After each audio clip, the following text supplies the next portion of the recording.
if I'm going to climb Calobra in the quickest time possible, then I'm going to need all the help I can get. So I've modified my bike. Now this is my trusty blue Canyon Ultimate, a bike many of you will recognise. Why am I using this bike? Well, this is my bike. There are many like it, but this one is mine. We've been on lots of adventures together, and I mean, this bike took me to the top of the fearsome Angleroo and was also the bike I rode when I successfully Everested the Passo di Valparola. Not only that, before taking on this challenge, I also consulted Dr. Xavier Disley of Aero Coach because I wanted to find out what would be the best tool for the job. Factoring in my target average speed of about 20 kilometers an hour and the average gradient of Calobra, which is 7%, what would be, in theory, faster? A slightly heavier but more aerodynamic aero bike, or a lighter but less aerodynamic climbing bike?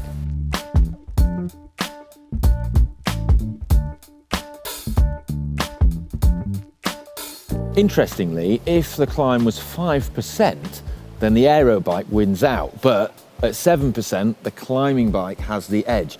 So that considered, I've set about trying to make my beloved Canyon as light as possible. Starting first with the drivetrain, and also power measurement is key, as it's also key for pacing if I have a chance of achieving my goal.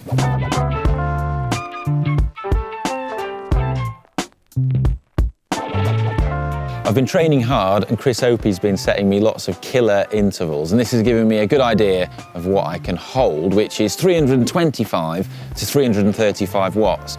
Now, maintaining this pacing and doing it accurately is going to be key to me completing the challenge. Fortunately, Power2 Max have agreed to supply us with their Road NG power meter. There are some lighter single-sided non-drive side crank power meters out there, but I didn't want to compromise on accuracy. I'd rather have a slightly heavier spider-based system that measures total power rather than one that measures it on one side and then doubles it and estimates it. You'll also notice that I'm running a single ring at the front there. Now that is purely to save weight. It's a 38 tooth narrow wide chain ring. It's narrow wide with the teeth because that helps stop the chain dropping without the presence of a front mech. And that's paired with an 11/28 cassette at the rear. Now I've done some calculations and I've worked out that a 38 tooth chainring is roughly what I need to ride at the power, speed and cadence that I have in mind. You'll also see this rather scruffy sort of tape on my seat tube there. Now that is actually where the front mech cable sits, and it's actually safely taped under there so that when I've finished my challenge, I can simply take the tape off and attach the front mech back with the cable, and I can turn it back into a normal bike again and it'll be good to go. Now I'm running a Shimano Dura Ace rear mech there. Shimano Dura Ace isn't designed to be used as a one-by system, and Shimano doesn't recommend it, but as a hack, you can do it.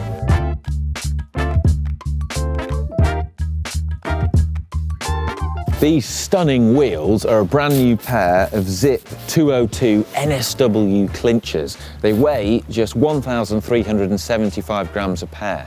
I've gone for Clinchers because it gives me more options with regards to tyres than tubulars, and there's only a very slight weight increase there as well. Speaking of which, the tyres are Continental GP Supersonics.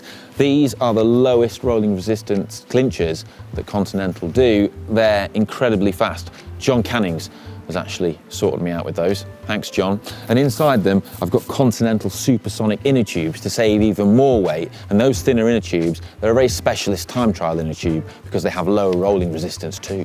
Also, right, check out this free hub noise.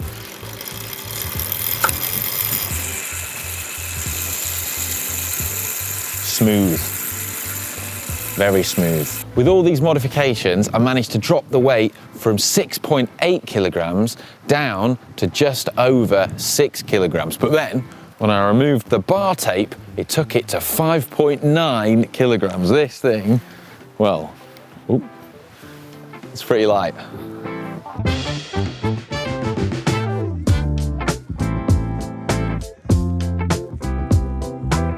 The cockpit up front remains pretty much unchanged from my normal setup, with the Canyon one-piece aero bar and stem. It's actually pretty light, but also aerodynamics does still count at 20 kilometers an hour, so it's slightly beneficial too. Plus, I have this sweet out front mount for my Wahoo element bolt. One change I've made though is to remove the bar tape, because that saved me about 150 grams. Of course, once the challenge is over, I'll put some bar tape straight back on again. I've also removed my bottle cages, because in a 30-minute time trial effort, I don't need to drink. I can drink before and I can drink after. So that's a little bit of weight saved there.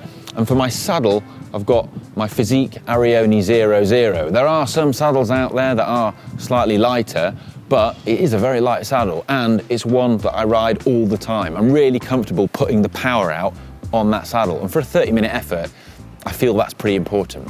The pedals are my Dura Ace pedals. Now, believe it or not, there are actually lighter pedals out there than Shimano Dura Ace, but I've been using these pedals in all my riding and training for pretty much the last 6 to 8 months. And I just felt that it would kind of be a bit silly to change something that would feel completely different and have a different shape to it at the last minute. So I'm sticking with what I know and what my body's used to.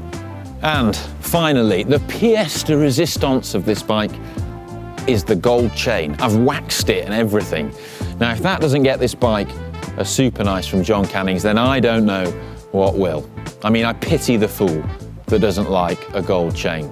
Now, to see this bike in action in the challenge up Calobra, you can click on my single chain ring. And if you like this video and found it useful and interesting, then please give it a thumbs up and subscribe to GCN. See you later.